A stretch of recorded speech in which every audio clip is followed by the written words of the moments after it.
श्री गुरुदेव दत्त, श्री स्वामी समर्थ।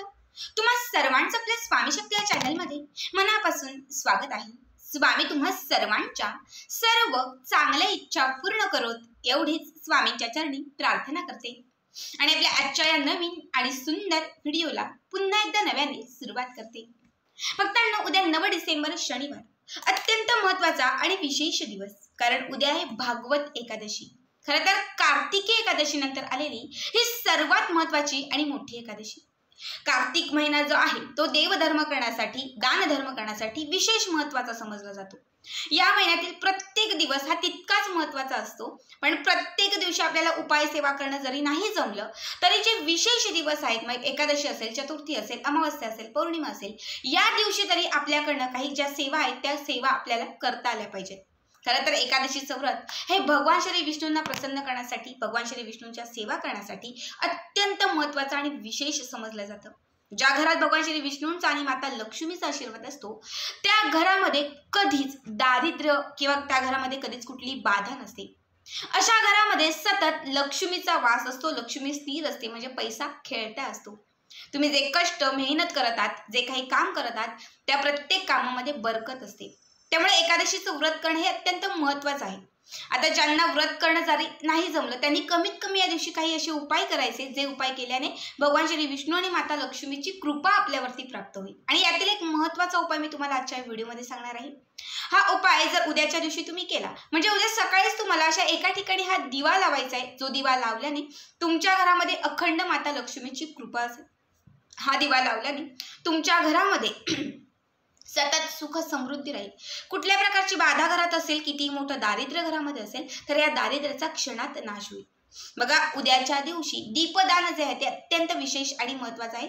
मात्र सकाळी जर तुम्ही या पद्धतीने हा जर दिवा प्रज्वलित केला किंवा हे जर दीपदान केलं तर त्याचा असंख्य लाभ तुम्हाला तुमच्या आयुष्यामध्ये घडत जाईल।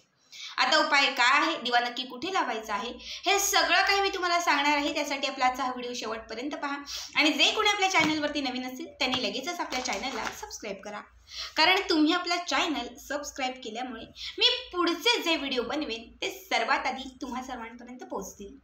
मग उद्या सकाळी उठल्यानंतर स्वच्छ स्नान वगैरे करायचं आहे। त्यानंतर तुम्हाला स्वच्छ सुंदर वस्त्र परिधान करायचे। देवघराच्या समोर जिथे देवांच्या मूर्ती आहेत, जिथे विशेष भगवान श्री विष्णूंची किंवा बाळकृष्णांची मूर्ती असेल तर तिथे तुम्हाला आसन टाकून बसायचं आहे। आता ज्यांच्याकडे भगवान श्री विष्णू किंवा बाळकृष्णांची मूर्ती नसेल तर त्यांनी एक सुपारी घ्यायची आहे। सुपारीला तुम्हाला भगवान श्री विष्णू समजून त्यांचं पूजन करायचं आहे। ठीक आहे, यासाठी सगळ्यात अगोदर तुम्हाला एक मातीची पंटी घ्यायची, जी लक्ष्मी पूजनासाठी तुम्ही वापरलेली असेल ती घेतली तरीही चालेल। ही जी मूर्ती आहे ही जी पंटी आहे या पंटीला तुम्हाला हळद लावायची आहे। थोडीशी हळद घ्या, त्यामध्ये थोडंसं पाणी घाला आणि याची पेस्ट तयार करा जाडसर।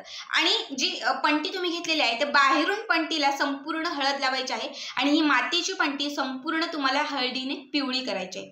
ठीक आहे, थोडीशी पंटी सुकली की त्यानंतर याच्यामध्ये तुम्हाला तेल घालायचं आहे किंवा तूप घालायचं आहे। 2 वातींची एक वात तुम्हाला घालायची आहे। दिवा प्रज्वलित करायचा आहे। दिवा प्रज्वलित केल्यानंतर तुम्हाला या दिव्यामध्ये 2 अख्खे वेलदोडे, 2 अख्ख्या लवंगा घालायच्या आहे, थोडीशी चंदन पावडर घालायची आहे आणि 4 ते 5 केशराच्या काड्या घालायच्या आहेत। केशर नसेल, चंदन पावडर नसेल तर कमीत कमी लवंग आणि वेलची तुम्हाला घालायचीच आहे। ठीक आहे, प्रत्येक वेळी हे घालत असताना ओम नमो भगवते वासुदेवाय नमः या मंत्राचा जप करायचा आहे। हे करून झालं, दिवा प्रज्वलित करून झाला की मग त्यानंतर तुम्ही जी सुपारी घेतलेली आहे किंवा जो बाळकृष्णांचा किंवा भगवान श्री विष्णूंचा फोटो तुम्ही घेतलेला आहे तो तुम्हाला एका ताम्हणात किंवा एका प्लेटमध्ये घेऊन त्याला जल आणि दुधाने अभिषेक घालायचा आहे। अभिषेक घालून झाला, स्वच्छ मूर्ती साफ करून पुसून घ्यायची आहे। यानंतर तुम्हाला एक छोटीशी वाटी घ्यायची, म्हणजे एक छोटीशी प्लेट घ्यायची आहे। या प्लेटमध्ये तुम्हाला पिवळे तांदूळ, म्हणजे हळदीने पिवळे केलेले, थोडी हळद आणि पांढरे तांदूळ मिक्स करून हे तांदूळ तुम्हाला त्या वाटीत अगोदर घ्यायचे आणि मग त्यानंतर त्या तांदळाच्या वरती तुम्हाला ती भगवान श्री विष्णूंची किंवा बाळकृष्णांची मूर्ती ठेवायची आहे।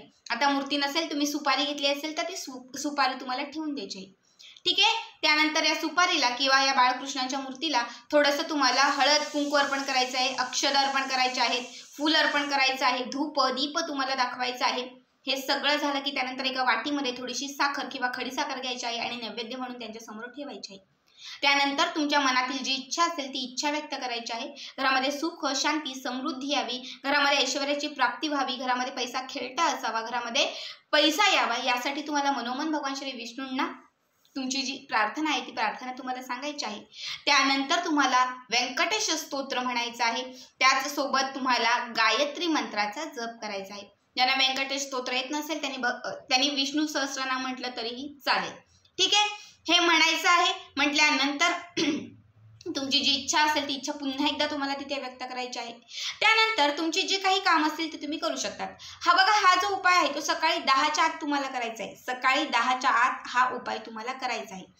त्यानंतर दिवसभर हा जो दिवा तुम्ही लावला होता हा दिवा प्रज्वलितच ठेवायचा आहे. म्हणजे दिवा पेटताच ठेवायचा, दिवा विझवू द्यायचा नाही.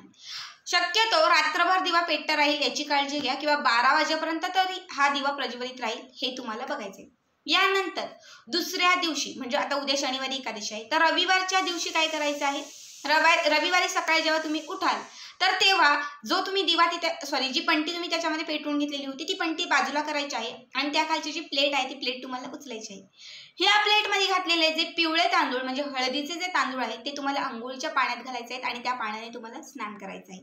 ठीक आहे, दिव्यामध्ये घातलेल्या ज्या वस्तू आहेत लवंगा वगैरे, लवंग वेलची, त्या निर्माल्यामध्ये टाकून द्यायच्यात आणि पंटी देखील तुम्ही ठेवू शकतात. पुन्हा दुसऱ्या एखाद्या उपायासाठी ती तुम्ही वापरू शकतात. आणि हेच तांदूळ घातलेलं जे पाणी आहे त्याच पाण्याने तुम्हाला स्नान करायचंय. बघा, हा उपाय केल्याने काय होईल, तर खरं तर उद्याच्या दिवशी हळदीचं महत्त्व हे खूप विशेष आहे. कारण भगवान श्री विष्णू आणि माता लक्ष्मीची हळद ही अत्यंत प्रिय गोष्ट आहे. जेव्हा तुम्ही हळदीचा तो दिवा तिथे लावाल, लक्षात घ्या त्या क्षणात भगवान श्री विष्णू तुमच्याकडे आकर्षित होईल, माता लक्ष्मी तुमच्यावरती प्रसन्न होईल आणि त्यावेळेस तुम्ही ज्या ज्या सेवा कराल, तुम्ही ज्या ज्या इच्छा व्यक्त कराल, त्या प्रत्येक इच्छेला, त्या प्रत्येक सेवेला भगवान श्री विष्णू आणि माता लक्ष्मी तथास्तु म्हणत जाईल. ज्यामुळे तुमच्या सर्व इच्छा त्यांच्यापर्यंत पोहोचल्या जातील आणि अगदी काही क्षणात तुमच्या ज्या इच्छा आहेत त्या इच्छा पूर्ण व्हायला सुरुवात होईल. जेव्हा ते अभिमंत्रित केलेले तांदूळ ज्यावरती तुम्ही हा अखंड दिवा लावला होता ते तांदूळ तुम्ही अंघोळीच्या पाण्यात घालून स्नान कराल, तेव्हा लक्षात घ्या तुमच्या आयुष्यामध्ये असलेले जे दारिद्र्य आहे ते समाप्त व्हायला लागेल.